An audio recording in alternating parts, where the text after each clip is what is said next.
Y he aquí, dos de ellos iban el mismo día a una aldea llamada Emaús, que estaba a unos 60 estadios de Jerusalén. E iban hablando entre sí de todas aquellas cosas que habían acontecido. Sucedió que mientras hablaban y discutían entre sí, Jesús mismo se acercó y caminaba con ellos. Mas los ojos de ellos estaban velados para que no le conociesen. Y les dijo: ¿qué pláticas son estas que tenéis entre vosotros mientras camináis? ¿Y por qué estáis tristes? Respondiendo uno de ellos, que se llamaba Cleofas, le dijo: ¿eres tú el único forastero en Jerusalén que no ha sabido las cosas que en ella han acontecido en estos días? Entonces él les dijo: ¿qué cosas? Y ellos le dijeron: de Jesús Nazareno, que fue varón profeta, poderoso en obras y en palabra delante de Dios y de todo el pueblo, y cómo lo entregaron los principales sacerdotes y nuestros gobernantes a sentencia de muerte y le crucificaron. Pero nosotros esperábamos que Él era el que había de redimir a Israel. Y ahora, además de todo esto, hoy es ya el tercer día que esto ha acontecido. Aunque también nos ha asombrado unas mujeres de entre nosotros, las que antes del día fueron al sepulcro, y como no hallaron su cuerpo, vinieron diciendo que también habían visto visión de ángeles, quienes dijeron que Él vive. Y fueron algunos de los nuestros al sepulcro, y hallaron así como las mujeres habían dicho, pero a Él no le vieron. Entonces Él le dijo: oh insensatos y tardos de corazón para creer todo lo que los profetas han dicho. ¿No era necesario que el Cristo padeciera estas cosas y que entrara en su gloria?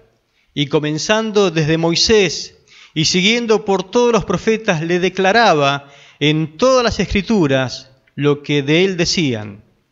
Llegaron a la aldea donde iban, y él hizo como que iba más lejos, mas ellos lo obligaron a quedarse, diciendo: quédate con nosotros, porque se hace tarde y el día ya ha declinado.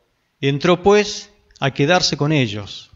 Y aconteció que estando sentado con ellos a la mesa, tomó el pan y lo bendijo, y lo partió y les dio, y entonces les fueron abiertos los ojos y le reconocieron, mas él desapareció de su vista. Y se decían el uno al otro: ¿no ardía nuestro corazón en nosotros mientras nos hablaba en el camino y cuando nos abría las Escrituras? Y levantándose en la misma hora, volvieron a Jerusalén y hallaron a los 11 reunidos y a los que estaban con ellos, que decían: ha resucitado el Señor verdaderamente y ha aparecido a Simón. Y entonces ellos contaban las cosas que les había acontecido en el camino y cómo le habían reconocido al partir el pan.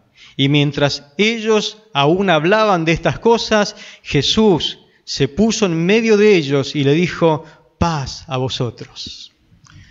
Amén. En el texto leído se menciona a dos seguidores que regresan a Jerusalén hacia Emaús, una distancia aproximadamente de unos 11 kilómetros.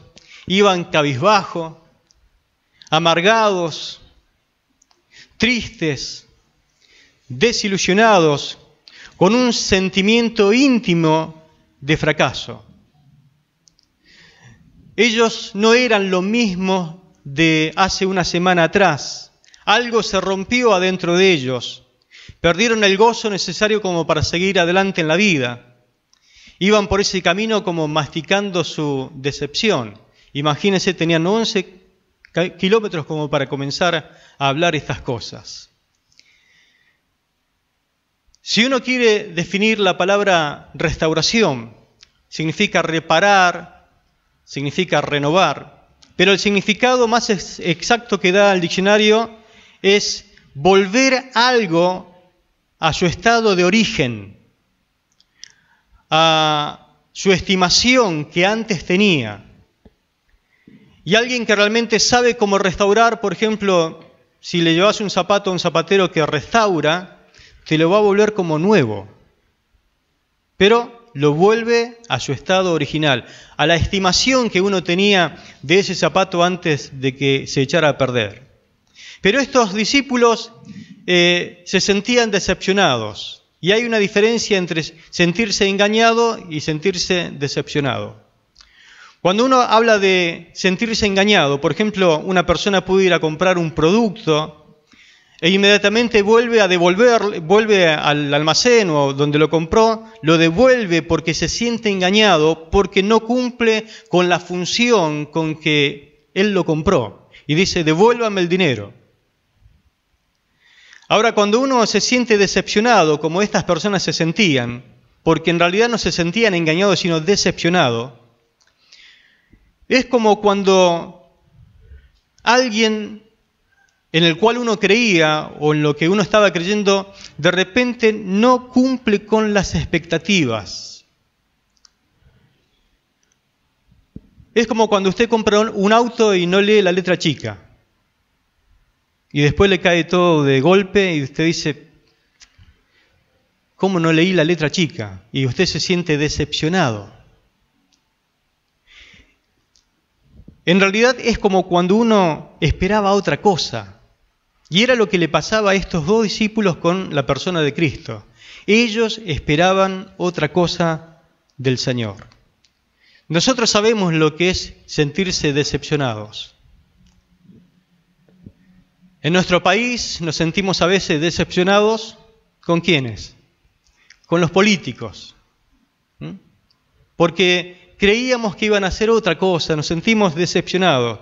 Nos sentimos decepcionados a veces con los amigos, porque creíamos otra cosa de ellos, con los vecinos,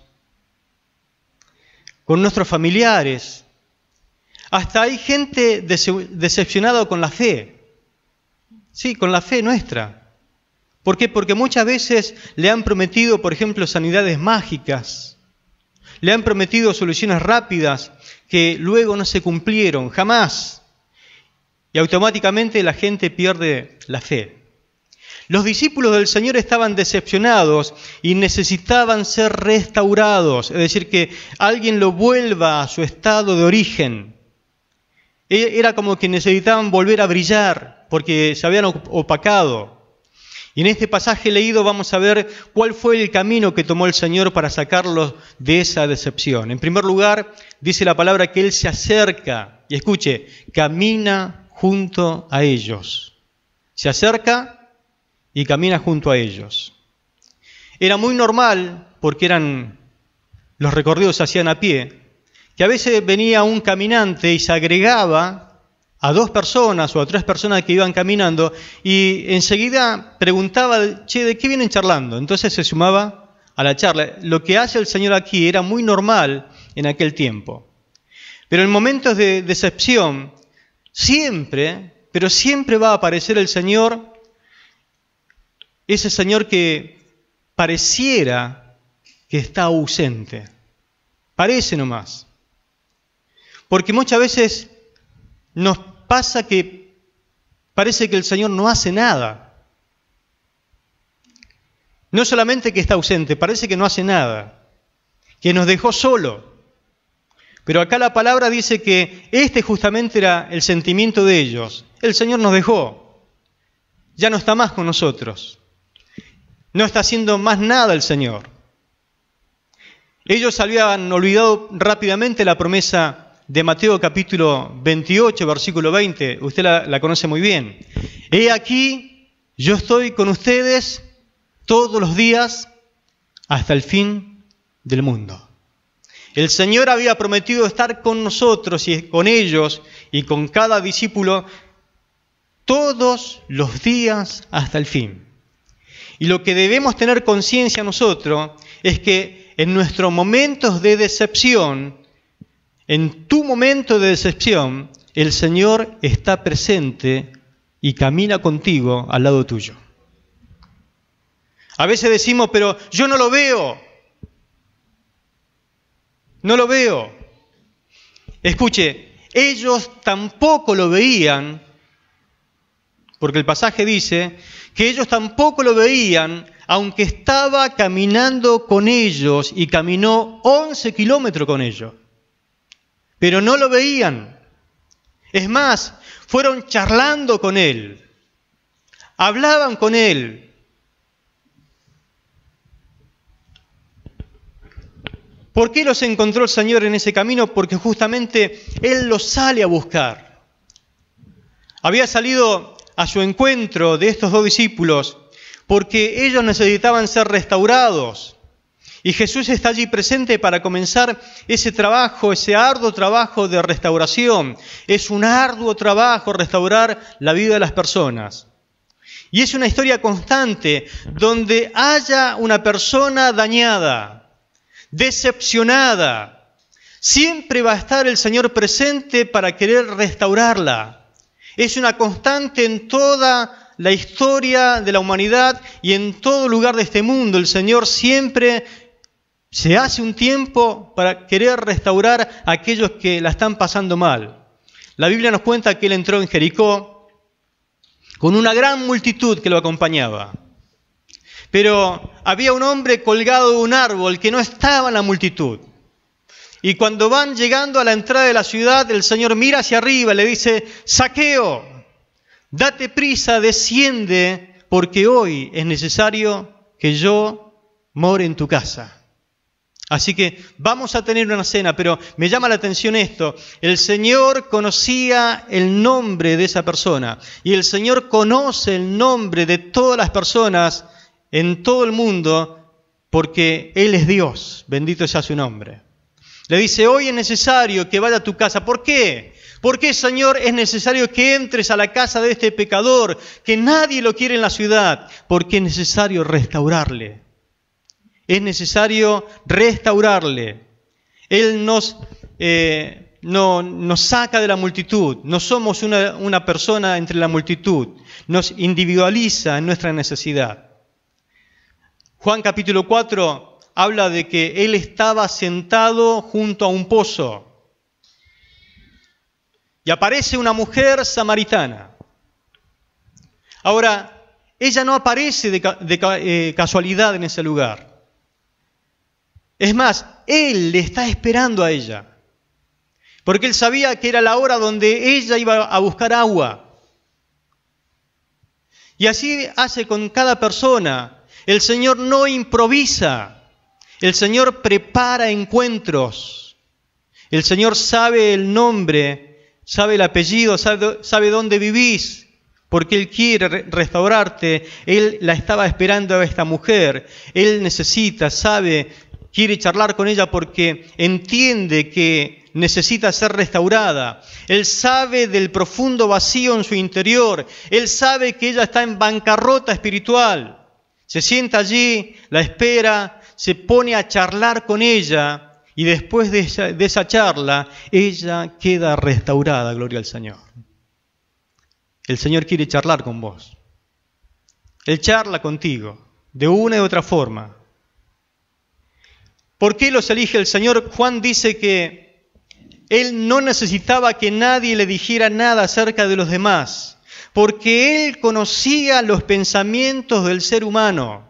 Él conoce tu pensamiento ahora, sabe lo que pensaste ayer, sabe lo decepcionado que a veces estás, sabe de tu fracaso, de tu dolor. Él sabe todo. No hace falta de que nadie vaya a contarle o que vaya a decirle: mira, necesito que atiendas a tal persona porque está mal. El Señor ya lo sabe. Jesús llamó a Zaqueo porque sabía lo que había en su corazón. Llamó a la samaritana porque Él sabía lo que había en su corazón. Andrés lo lleva a Simón delante del Señor y lo primero que hace el Señor con Simón le dice: tú eres Simón. De ahora en más no se llamará más tu nombre Simón, sino Pedro. ¿Cómo sabía el Señor el nombre? Es que el Señor conoce tu nombre. Te conoce antes de que Él creara el mundo. Dice la Biblia que Él tenía hasta nuestro nombre en mente, en memoria, antes de que el mundo fuese creado. Note algo, Jesús se acerca a ellos, camina junto a ellos, charla con ellos. Ese encuentro no fue casualidad. Sabía lo que pensaban y Él quiere revertir algo en ellos, algo que había perdido, lo quiere restaurar. Conocía sus corazones, conocía que necesitaban ser restaurados porque en esa semana ellos le había pasado algo, habían perdido algo, se había echado a perder algo en su interior. Y en Hebreos capítulo 4, versículo 15 leemos: porque no tenemos un sumo sacerdote que no pueda compadecerse de nuestras debilidades, sino que uno que fue tentado en todo según nuestra semejanza, pero sin pecado. Para Él somos personas con debilidades, necesidades propias que necesitan ser restauradas una por una. Entonces el primer paso en la restauración es entender que Él está, aunque no le veamos, aunque por el momento pareciera que algo interfiere. Hay gente que a veces sale afuera y dice: hoy no hay sol. Resulta que está lleno de neblina, pero se fue la neblina y el sol está. Y hay veces que nosotros decimos: parece que el Señor no está conmigo. No, lo que a veces que la prueba, la tribulación que está viviendo, parece que te oculta al Señor momentáneamente. Aunque no lo sintamos, aunque no lo veamos, Él siempre está presente.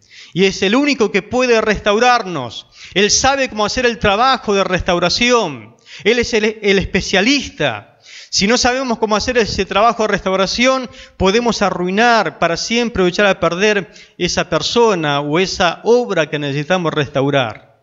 Lo segundo que hace el Señor es hacerle dos preguntas a estos dos discípulos. Note las preguntas que hace. ¿De qué vienen hablando en el camino? Porque Él se suma al camino, ¿no? ¿De qué vienen hablando? ¿Y por qué tienen ese rostro embargado de tristeza?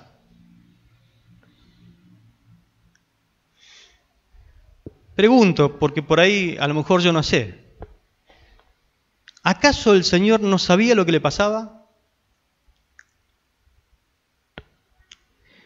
La otra pregunta. ¿Qué ha pasado? ¿Qué fue lo que sucedió? Pregunto, ¿el Señor no sabía lo que sucedió? Si lo sabe, entonces, ¿por qué pregunta? Porque cuando estamos en decepción y nos sentimos muy tristes, amargados, desilusionados, cuando masticamos nuestros problemas, comenzamos a hacer, a todos nos pasa lo mismo, suponemos, presumimos cosas, conjeturamos, quizás hasta nos justificamos, a veces no nos justificamos, hablamos y mezclamos todos los temas, hablamos de tantas cosas que en realidad nos olvidamos de cuál es el tema central de por qué nosotros estamos decepcionados. Entonces Él le hace esta pregunta a estos discípulos porque Él quiere que vayan a la raíz del problema. Venían hablando pero solamente suponiendo cosas. Y Jesús dice, bueno, vamos a dejar un poquito de conjeturar y quiero que identifiquen, fíjense, identifiquen cuál es el problema en verdad. Y el resumen lo tenemos justamente en la siguiente declaración, porque el pasaje es claro. Dice, lo que pasa es que nosotros creíamos una cosa, pero en realidad pasó todo lo contrario. Creíamos una cosa acerca del Mesías, de Jesús, varón, profeta, admirable delante de Dios y de los hombres. Creíamos una cosa de Él. Creíamos que Él iba a libertar a Israel, pero no pasó nada de lo que Él dijo que nosotros creíamos que iba a pasar. Esperábamos algo que en realidad no sucedió. Inclusive, unas mujeres que pertenecen al grupo nuestro vinieron esta mañana y contaron algo que en realidad jamás le creímos. Dijeron que hablaron con los ángeles. Tan loquita. Están mal. Y menos creerle a mujeres. Era medio machista esto, ¿no? Así que acá estamos nosotros, decepcionados. Pero para restaurar, escuche, es imprescindible identificar cuál es el problema. Y una cosa es el problema verdadero y otras cosas son las consecuencias. A veces que nosotros nos desviamos en las consecuencias y perdemos de vista la raíz central del problema. Y además de identificar el problema, lo que necesitamos es sintetizarlo, definirlo. Esta es la forma de ubicarse en la realidad para recién comenzar a sugerir una solución. Y Jesús identificó en realidad cuál era el problema de ellos. Era un problema de fe. Lo mira y le dice, estos muchachos no confiaron. Podía haberles dicho el Señor en ese momento, imagínense si usted fuera el Señor, ¿qué hubiera hecho? A ver, muchachos, cierren los ojos. Y usted se saca un poco las mangas y le va a mostrar los agujeros de las manos. O se levanta un poco y le muestra el costado. ¿Qué hubiera hecho usted si hubiera sido el Señor? Y se acabó el problema. Ahora, ¿van a creer o no? Pero el Señor no hace eso. No hace eso el Señor. ¿Por qué no hace eso el Señor? Porque el Señor se da cuenta que el problema es otro. No le dice, aquí estoy, miren, toquen, palpen, porque eso no le va a ayudar para nada. Muchas veces el Señor no nos ayuda como nosotros pensamos o deseamos, sino que Él hace lo mejor, lo que es mejor para nosotros, para nuestro crecimiento, para nuestra madurez. Después de un tiempo nosotros lo vamos a entender por qué el Señor hizo eso. Así que Él lo quiere hacer pensar, los va a hacer razonar, llevándolo nuevamente a escuchar a Moisés. Quiere llevarlo a que escuchen lo que decían los profetas. Todo lo que se decía acerca de Él. Y concluyó diciéndole, en realidad, ¿saben cuál es su problema, muchachos? La incredulidad. Ustedes son tardos de corazón para creer. Eso significa, ustedes son re incrédulos. ¿Se entendió? Son re incrédulos. No han creído lo que los profetas y Moisés dijeron acerca del Mesías. Ahora, es más, no han creído ni siquiera las mujeres que esta mañana vinieron y contaron lo que los ángeles dijeron. Ellos no sabían hasta ese momento que el que le estaba hablando, ¿sabe quién era? El mismo Señor Jesucristo. Jesús los ubica en la realidad, ellos es como que quedan cautivados en ese momento por esa charla. Y cuando llegan a la casa, ahí a Emaús, le imploran que se quedaran con ellos, porque dice, el día ya declinó, ya es tarde, quédate con nosotros. En otras palabras le están diciendo estas dos personas, te necesitamos. Te necesitamos, necesitamos que te quedes con nosotros. Necesito que te quedes conmigo. Necesitamos que te quedes con nosotros. Hasta ese momento no le habían conocido que era el Señor. Todo esto sucede en el camino a la restauración.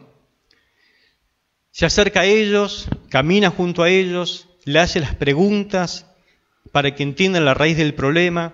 Después que terminaron de conjeturar, le diagnosticó cuál era su problema. Le dicen, bueno, acerca de su problema espiritual, en realidad ustedes tienen un problema de fe. Y como tienen un problema de fe,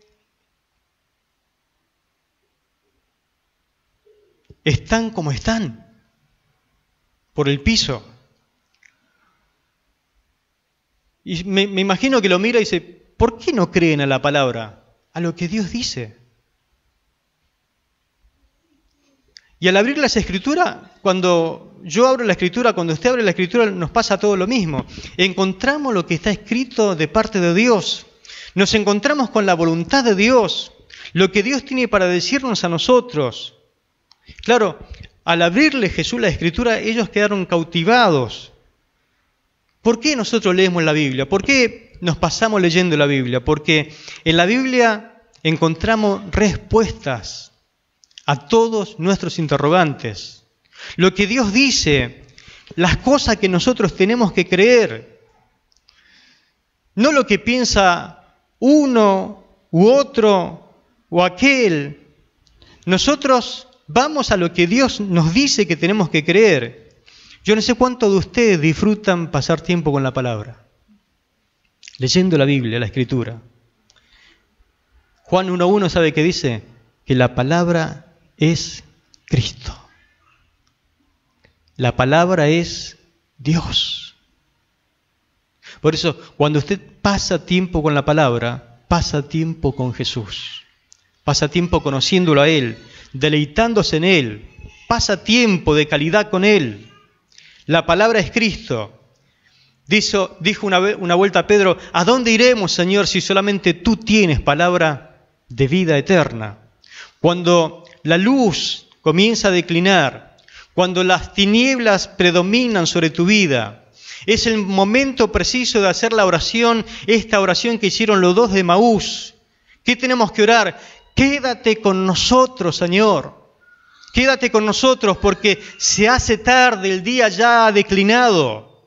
Usted puede decirle, quédate conmigo, Señor, porque es la hora más difícil de mi vida. Necesito tu palabra, necesito tu compañía, necesito nuevamente que me devuelvas el gozo que he perdido para seguir la vida hacia adelante. Necesito nuevamente la esperanza que se me ha ido. Necesito la paz, la victoria. Necesito, Señor, esa comunión profunda contigo. Necesito que te quedes conmigo. Y le aseguro que el Señor, si tenía que hacer algo, lo va a deponer, como hizo ahí, y se va a quedar con usted, para hacerle compañía. Lo último que hace el Señor es revelarse frente a ellos. Al entrar a la casa, notan como la palabra fue la que le devolvió la esperanza, el gozo, la fe. Ya estaban encendidos ellos. Había algo dentro de ellos. Notan lo equivocado que estaban. Jesús mismo le había dicho que esas palabras que él había hablado era algo poderoso. Dice Juan 6:63, el Espíritu es el que da vida. La carne, es decir, la parte humana, para nada aprovecha.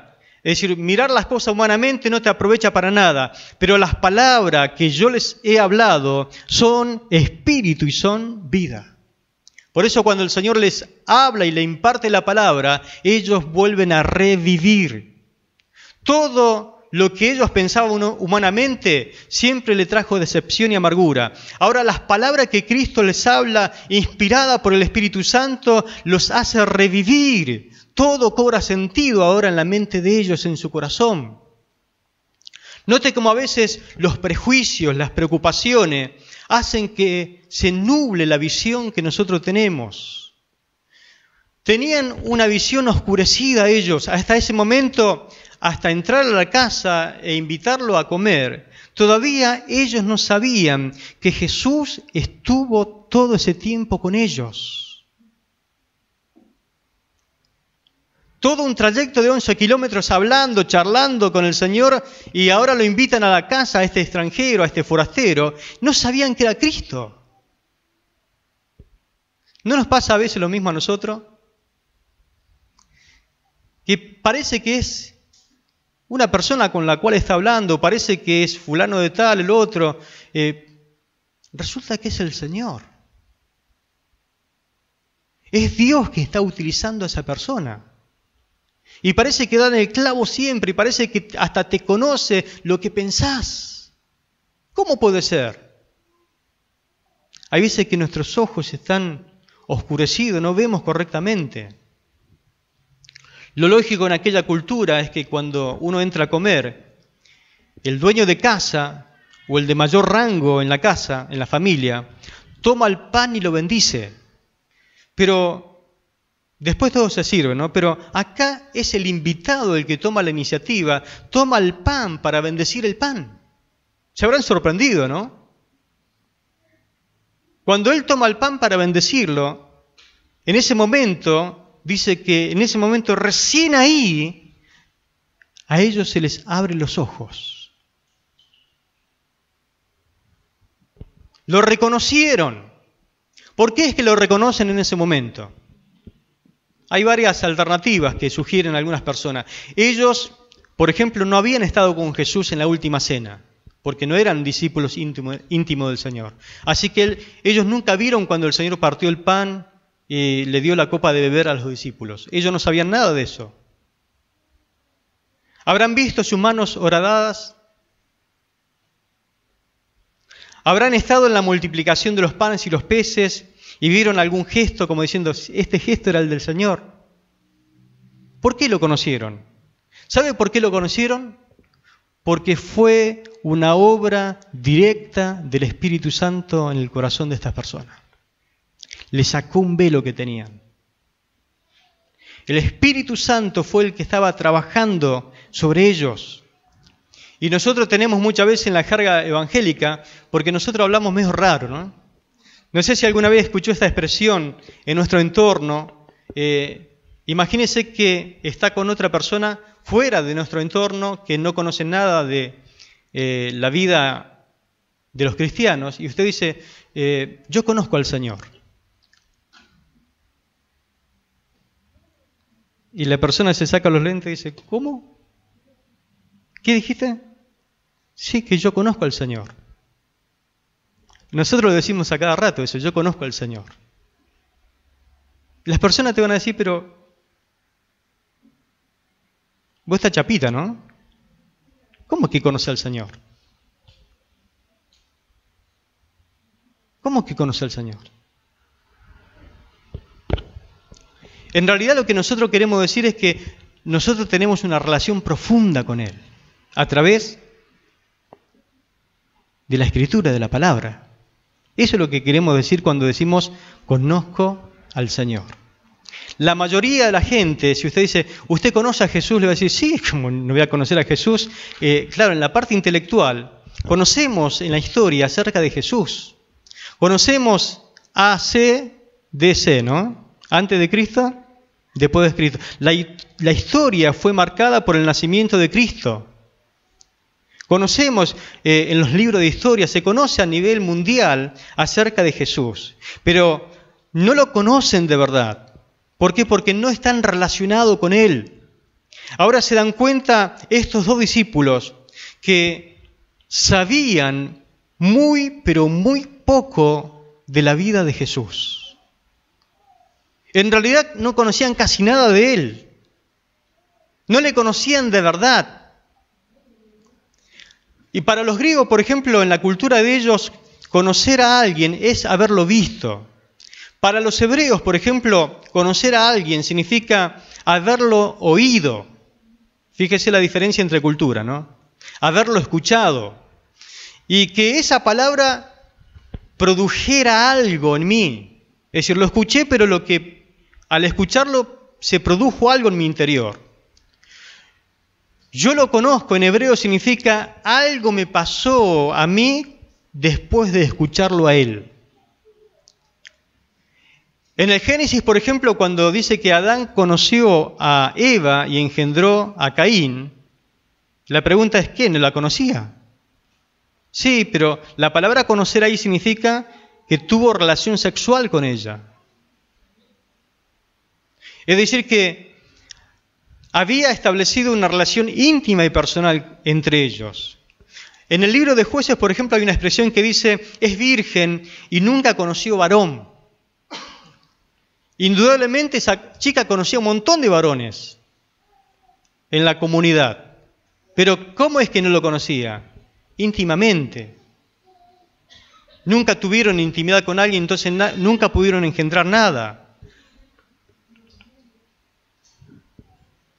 Yadá, que es la palabra en hebreo para conocer, es conocer a una persona a través de una relación con esa persona y actuar en consecuencia atendiendo lo que la persona me dijo. Es decir, una cosa es saber de Dios, otra cosa muy diferente es conocerlo. Repito, una cosa es saber de Dios, otra cosa muy diferente es conocerlo, y porque tengo una relación creciente con Él, voy a hacer lo que Él me dice que haga. Conocemos al Señor a medida que estudiamos su palabra y en la medida que nos apropiamos de ella, la vamos poniendo en obra. Como discípulos buscamos conocer más y más al Señor, porque cuanto más lo conocemos al Señor, más lo amamos. Escuche las palabras de Pablo a los Filipenses. Así que todo lo demás no vale nada cuando se lo compara con el infinito valor de conocerlo a Cristo, Jesús, mi Señor. Por amor de Él, dice, he desechado todo lo demás y lo considero basura a fin de ganar a Cristo. Pablo decía, hecho a un lado todas estas cosas que no sirven y es basura, con el fin de poder conocerlo a Él. Y el verso 10 dice, quiero conocer a Cristo y experimentar el gran poder que lo levantó de los muertos. Quiero sufrir con Él y participar de su muerte. La pasión de Pablo, tu pasión y la mía debe ser conocer al Señor, conocer a Cristo. Abrimos la palabra cada vez que venimos a nuestros cultos para conocerlo a Él. Estudiamos la palabra en casa para conocerlo a Él. Nos reunimos a veces en grupos pequeños para conocerlo más a Él. El asunto es conocerlo más y más a Él. Jeremías 9:23 dice, mas alabes en esto el que se hubiere de alabar, en entenderme y conocerme, porque yo soy Jehová, que hago misericordia, juicio y justicia en la tierra, porque estas cosas quiero, dice el Señor. Y acá aparecen las dos palabras, entenderme, es decir, la parte intelectual, y conocerme, la parte íntima, lo de corazón. El profeta utiliza esas dos expresiones, entenderle intelectualmente, ¿no? Y si eso que le conozco, porque le conozco, produce algo en mi vida, es porque realmente he tomado el camino del conocimiento. Como le conozco más profundamente, entonces tomo un compromiso con Él. Los dos de Emaús conocían al Señor porque lo habían seguido un tiempo, pero les faltaba el conocimiento más amplio acerca de Él. Conocían en parte, pero no tenían un conocimiento más exacto de quién era Él en realidad, en verdad. Ahora, de repente, Él desapareció. Y debían partir, a partir de ese conocimiento, empezar a crecer en madurez, a alcanzar la plenitud del conocimiento del Señor. Ahora, ¿qué había producido la presencia de Jesús durante esos 11 kilómetros a su lado? Dice la palabra que sus corazones ardían al abrirle y al exponerle la palabra. Recién cuando el corazón arde es cuando puedo transmitir a otro algo, si no, solamente transmitimos conocimiento, es algo sin sustancia. Mi pregunta es, ¿arde tu corazón frente a la palabra cuando le buscas en soledad? ¿Arde tu corazón o está como ese carbón apagado, negro, ceniza por arriba? Porque es el principio de todo servicio. Si el corazón no arde, no servimos ni para predicar, ni para enseñar, ni para ser maestro de escuela bíblica. No servimos para nada. Solamente transmitimos información. Tenemos que transmitir experiencia con Dios. Pero noten la consecuencia inmediata de conocerle. Salieron en el acto, es decir, que cuando el Señor desapareció, nuevamente dijeron, hay que volver a Jerusalén. Y ahí nomás pegaron la vuelta, 11 kilómetros de vuelta. Ese conocimiento hizo que se movilizaran hacia la comunión. Porque ellos dijeron, necesitamos ahora compartir con los demás lo que a nosotros nos pasó. Saben que internamente tienen un tesoro que ahora necesitan contarlo, compartirlo con los demás. También nosotros hemos visto y hemos conocido personalmente al Señor resucitado. Ellos ahora necesitaban reunirse con los de su misma fe, con otros que realmente también tienen el Evangelio, las buenas noticias. Respondemos muchas veces como Pedro o como Juan, cuando la iglesia estaba en cierne, iba naciendo hacia un nuevo modelo de iglesia, de comunidad. En algún momento lo arrestaron a Pedro y a Juan y los de concilio le dijeron: les prohibimos predicar o enseñar en nombre de ese Jesús que ustedes quieren echarnos la culpa que lo matamos. Y ellos le dijeron, Pedro y Juan: no podemos dejar de decir lo que hemos visto y oído, lo que experimentamos. A costa que nos maten o nos quieran pegar, nosotros no vamos a dejar de compartir. Necesitamos compartirle a la gente lo que hemos experimentado. Estar con el Señor te hace tener una fe apremiante, te obliga, a pesar de la persecución.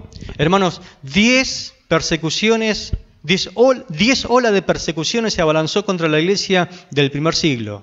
Nunca pudieron detener a los cristianos. Aunque Pablo dice, hacen espectáculo de nosotros. ¿Sabe qué significa eso? El Imperio Romano empezó a practicar en sus coliseos lo que hoy conocemos como las Olimpiadas. Después empezaron a hacer pelear gente, es decir, los gladiadores.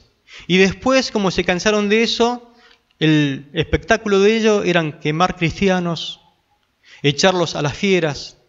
Es decir, el espectáculo de ellos era echar cristianos allí en la arena para que los leones, las fieras, para quemarlos vivos, es decir, para que la gente haga un espectáculo de la muerte de los cristianos. Pero no pudieron detener el avance de la iglesia porque ellos no podían dejar de decir lo que habían visto y oído del Cristo resucitado. Finalmente, Roma cayó vencida de rodilla ante el poder de Cristo Jesús.